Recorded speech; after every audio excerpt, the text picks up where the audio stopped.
അരുത്, തുടരുത്.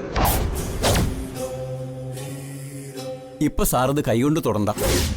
എന്തായാലും ഇതുവരെ ആചാരപരമായി കാര്യങ്ങൾ നടന്നു. ബാക്കിയുള്ള കാര്യങ്ങളും ആചാരപരമായി തന്നെ നടക്കട്ടെ എന്ന എൻ്റെ അഭിപ്രായം. ശരി, ആചാരി പറയും പോലെ തന്നെ നടക്കട്ടെ. ദാ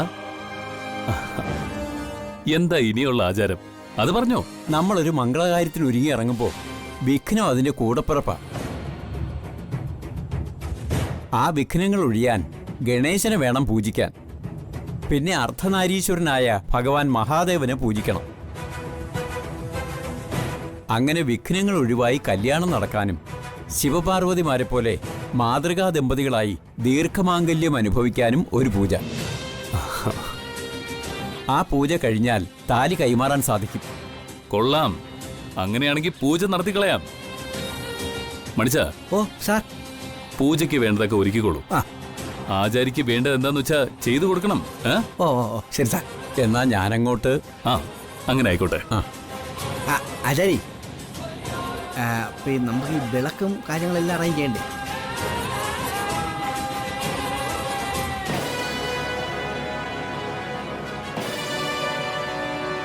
മേഘനാഥ, എന്താ അമ്മേ? നീ ഇതെന്തു ഭാവിച്ചിട്ടാ? നമ്മള് കുരുതിക്ക് നേർന്നിരുന്ന പെണ്ണാ അവള്. നിന്റെ ഈ മനോഭാവത്തെക്കുറിച്ച് ഇപ്പോഴും അമ്മയ്ക്കൊന്നും മനസ്സിലാവുന്നില്ല. ഇപ്പോഴും ആ പെണ്ണിനെ കെട്ടാനാണ് നീ ഒരുമ്പെടുന്നതെങ്കിൽ അത് നാശത്തിലേക്കുള്ള യാത്രയായിരിക്കുമെന്ന് മനസ്സിലാക്കിക്കൂ.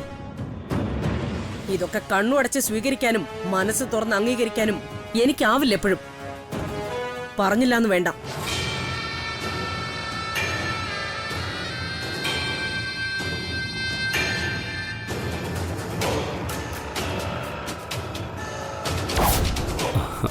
സോറി അമ്മേ, രാധയെ കുരുതി കൊടുക്കാൻ ഇനി ആവില്ല. ഇപ്പൊ അവള് ശത്രുവല്ല. മേഘനാഥന്റെ പ്രണയമാണ്, വികാരമാണ്, സ്വപ്നമാണ്. ഇതൊക്കെ ഉപേക്ഷിച്ചാൽ ഇനി മേഘനാഥനില്ല. രാധ മേഘനാഥന്റെ ആവണം. ആ തീരുമാനത്തിന് ഇനി മാറ്റമില്ല, ഒരിക്കലും.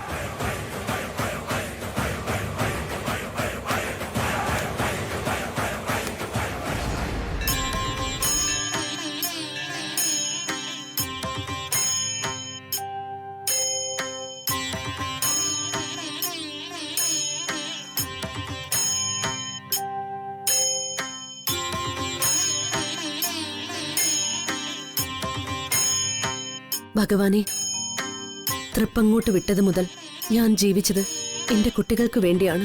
ഒരമ്മയുടെ സ്ഥാനത്ത് നിന്ന് അവരുടെ നന്മയ്ക്ക് വേണ്ടിയല്ലാതെ ഇന്ന് വരെ ഞാൻ ഒരു തീരുമാനവും എടുത്തിട്ടില്ല.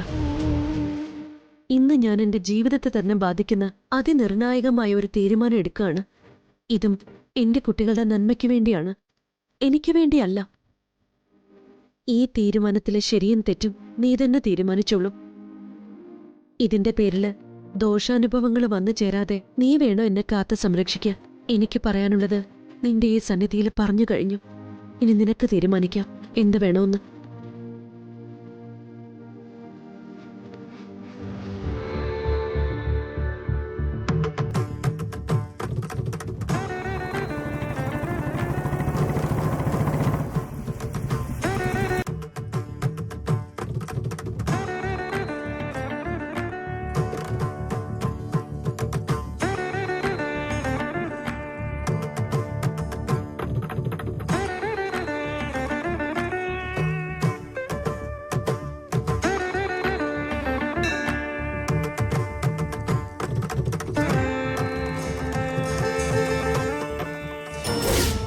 മുരളിയുടെ ഭാര്യയായി അവരുടെ വീട്ടിലേക്ക് പോകാൻ റെഡിയാ. പകരം കൃഷ്ണനെ മറന്ന് ചേച്ചി പ്രസാദേട്ടനെ കല്യാണം കഴിക്കണം.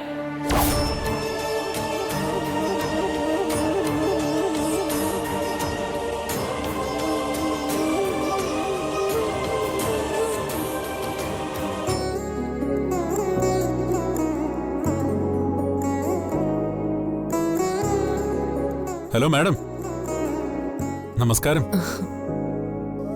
പ്രസാദേട്ടാ, എന്തോ പറ്റി? എന്താ താൻ ഇവിടെ മാറി വന്നിരിക്കുന്നത്?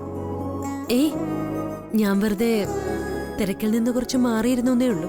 ശരി ശരി, ആയിക്കോട്ടെ, നല്ല കാര്യം. അല്ല, എന്താ എന്നോട് ഇങ്ങോട്ട് വരാൻ പറഞ്ഞേ? എന്തെങ്കിലും കാര്യമായിട്ട് പറയാനുണ്ടോ? പറയാനുണ്ട്.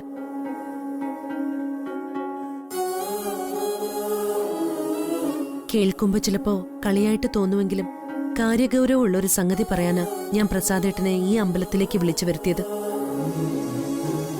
കളിയായാലും കാര്യമായാലും അഞ്ജലിക്ക് എന്നോട് എന്തും പറയാം. അതിന് പ്രത്യേകിച്ച് ഇങ്ങനൊരു മുഖവരയുടെ ആവശ്യമില്ല. എത്ര മുഖവരയുണ്ടെങ്കിലും പറയാൻ അല്പം മടിയുള്ള ഒരു വിഷയമാണ് പ്രസാദേട്ട. അഞ്ജലി വളച്ചു കെട്ടാത്ത കാര്യം പറയായിരുന്നെങ്കിൽ എനിക്ക് കുറച്ചുകൂടെ ടെൻഷൻ ഇല്ലാതെ നിൽക്കായിരുന്നു. പറയാം. പക്ഷെ ഞാനത് പറഞ്ഞാൽ പ്രസാദേട്ടന്റെ ഇപ്പോഴുള്ള ടെൻഷൻ കൂടുമോ എന്നുള്ള ഭയം എനിക്ക്. ശരി, ഏതായാലും ഞാനിനി കൂടുതൽ വളച്ചു കെട്ടാതെ കാര്യം പറയാം. എന്റെ ഭാവി ജീവിതവുമായി ബന്ധപ്പെട്ട സുപ്രധാനമായൊരു തീരുമാനം ഞാൻ ഇന്നലെ രാത്രി കൈക്കൊണ്ടു. ആ തീരുമാനം നടപ്പിലാക്കണമെങ്കിൽ എനിക്ക് പ്രസാദേട്ടന്റെ സഹായം ഉണ്ടായാലേ പറ്റൂ. ഓ, ഇത്രേ ഉള്ളോ? അഞ്ജലിക്ക് വേണ്ടി എന്നാൽ കഴിയുന്ന എന്ത് സഹായവും ചെയ്യാൻ എനിക്ക് സന്തോഷമേ ഉള്ളൂ. ഇത് ഞാൻ ഇതേ അമ്പലനടയിൽ വെച്ച് മുമ്പൊരിക്കൽ തന്റെ കൈപിടിച്ച് സത്യം ചെയ്ത് പറഞ്ഞതാ.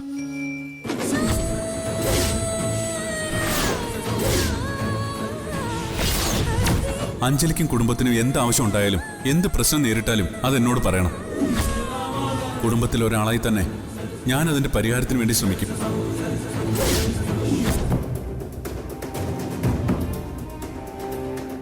വാക്കാണല്ലോ. അതെ, ഇത് പ്രസാദിന്റെ വാക്കാ.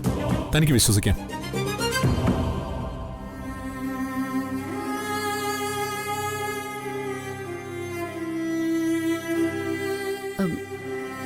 എന്നാ പിന്നെ നമുക്ക് രണ്ടുപേർക്കും ഒന്നിച്ചാലോ പ്രസാദേട്ടാ? ഒന്നിക്കാനോ? എന്നുവെച്ചാ? നമുക്ക് വിവാഹം കഴിക്കാം. എന്തു പറയുന്നു?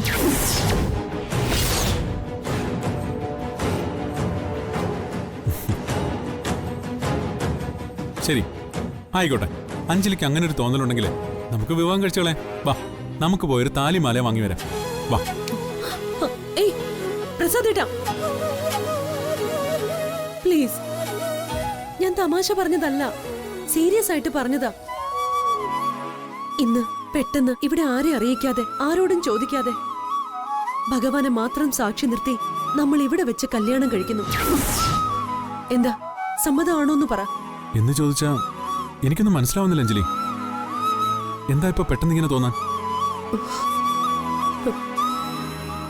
വിവാഹം പലപ്പോഴും ആഗ്രഹത്തിന്റെ പേരിലും പ്രണയത്തിന്റെ പേരിലും ഒക്കെയാണ് നടക്കുന്നത്.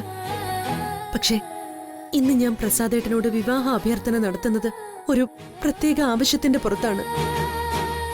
നമ്മൾ ഇന്നിവിടെ വിവാഹിതരായ ഒരുപക്ഷെ ആരതിയെ മുരളിയെ ഒന്നിപ്പിക്കാൻ സാധിച്ചേക്കും. അതുകൊണ്ടാ ഇതൊരാവശ്യത്തിന്റെ പേരിലുള്ള വിവാഹമാണെന്ന് ഞാൻ പറയുന്നത്. പ്രസാദേട്ടന്റെ ഇഷ്ടങ്ങളും നഷ്ടങ്ങളും ഒക്കെ എനിക്കറിയാം. അതെല്ലാം അറിഞ്ഞിട്ടും ഇങ്ങനൊരു ആവശ്യം പറയുന്നതില് വിഷമമൊന്നും തോന്നരുത്. പ്രസാദേട്ടൻ എന്ത് തീരുമാനിച്ചാലും എനിക്കതിൽ വിഷമമൊന്നുമില്ല.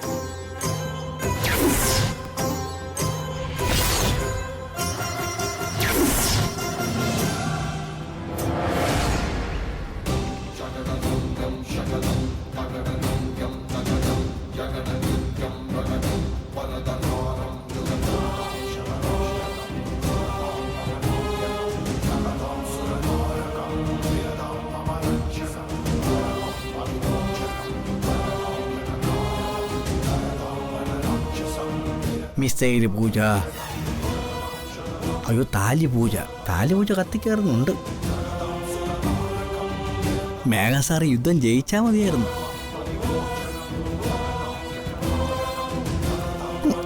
ഭവാനെ,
ഇപ്പൊ പ്രസാദേട്ടന് ഒരുവിധം കാര്യങ്ങള് ബോധ്യമായി കാണുമെന്നാണ് എന്റെ വിശ്വാസം.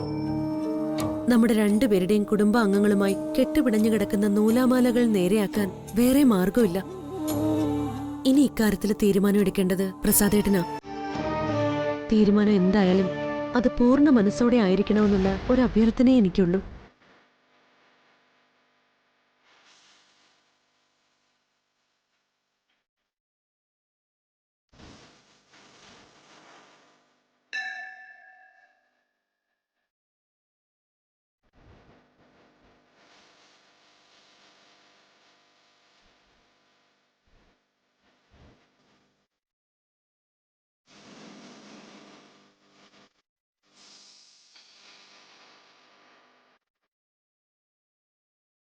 അഞ്ജലിക്ക് എന്ത് പ്രശ്നം ഉണ്ടായാലും ഞാൻ ഒപ്പം ഉണ്ടാവുമെന്ന് ഞാൻ വാക്ക് തന്നിട്ടുണ്ട്.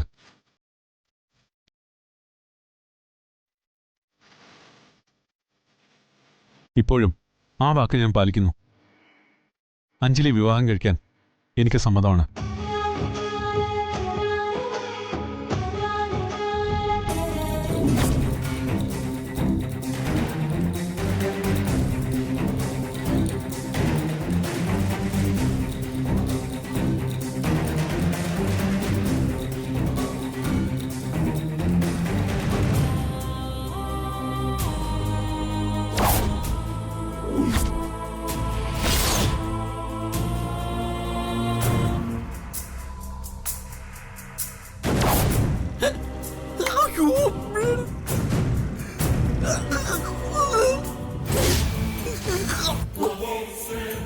നിനക്കെന്താടാ തലയ്ക്ക് ഓളമായോ?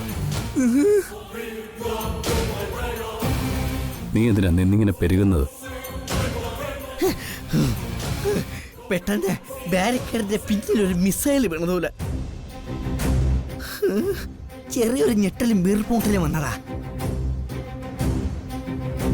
സോറി സാറ്, ക്ഷമിച്ച് മാപ്പാക്കണം. കോർട്ട് മാർഷൽ വിധിച്ചു കളയരുത്. ഇത് വെറും കോർട്ട് മാർഷൽ അല്ല, ഹാങ്ങിങ് ഡെത്താ നിനക്ക് ഞാൻ വിധിക്കാൻ പോകുന്നത്. എന്റെ രാധയ്ക്ക് വേണ്ടിയുള്ള പോരാട്ടത്തിന്റെ ഭാഗമായിട്ട് ഈ ചടങ്ങൊക്കെ. ആ പൂജയ്ക്ക് തടസ്സമാവാതെ മിണ്ടാതെ ഇവിടെ നിന്നോണം താൻ.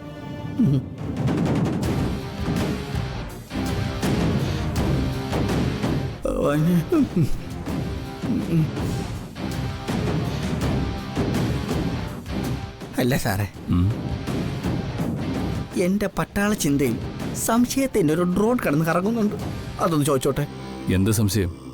സാറ് ഇങ്ങനെ നാഴികയ്ക്ക് 40 തൊട്ട് രാധാ രാധ എന്ന് നാമം ജപിച്ച് നടക്കുന്നുണ്ടല്ലോ. പക്ഷെ ഈ രാധ ഓൾറെഡി വേറെ വിവാഹം കഴിച്ചിട്ടുണ്ട്. സാറിന് എന്ത് ചെയ്യാൻ പറ്റും? എന്ത് പറഞ്ഞോ?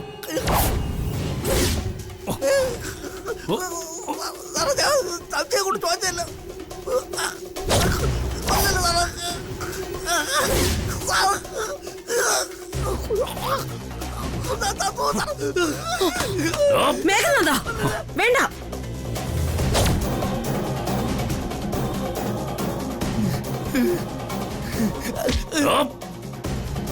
ഈ പൂജ നടക്കുന്നുണ്ട് നിന്നെ ഞാൻ വെറുതെ വിടുന്നു.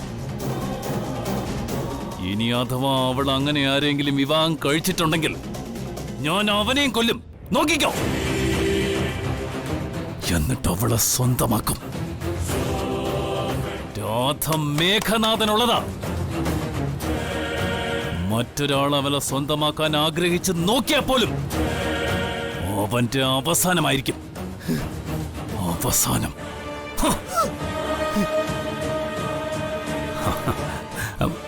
പൂജ നടക്കട്ടെ.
തീരുമാനം അപ്രതീക്ഷിതമാണെങ്കിലും ഇപ്പൊ വീണ് കിട്ടിയൊരു ശുഭമുഹൂർത്തമാണിതെന്ന് നമുക്ക് പറയാം. ബന്ധുമിത്രാദികളുടെ സാന്നിധ്യമില്ലെങ്കിലും ഭഗവാന്റെ സാന്നിധ്യത്തിൽ അഷ്ടദിക്പാലകരെ സാക്ഷി നിർത്തി താലിയെടുത്ത് ചാർത്തിക്കോളൂ.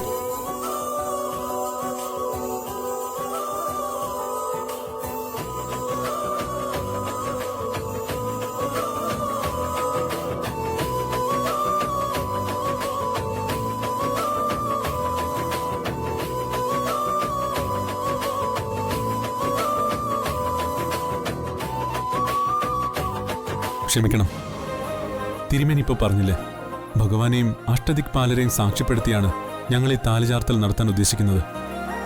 അതുകൊണ്ട്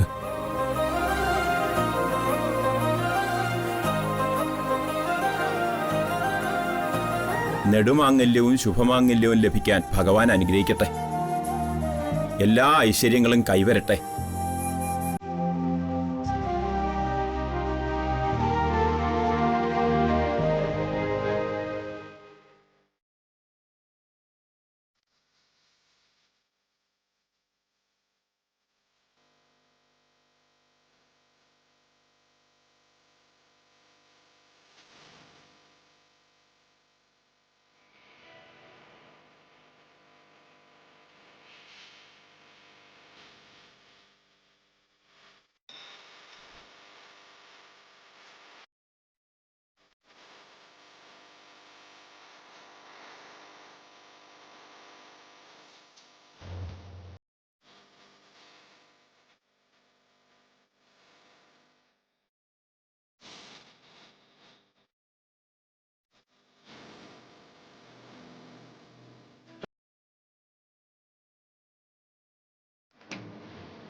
കുഞ്ഞിച്ചി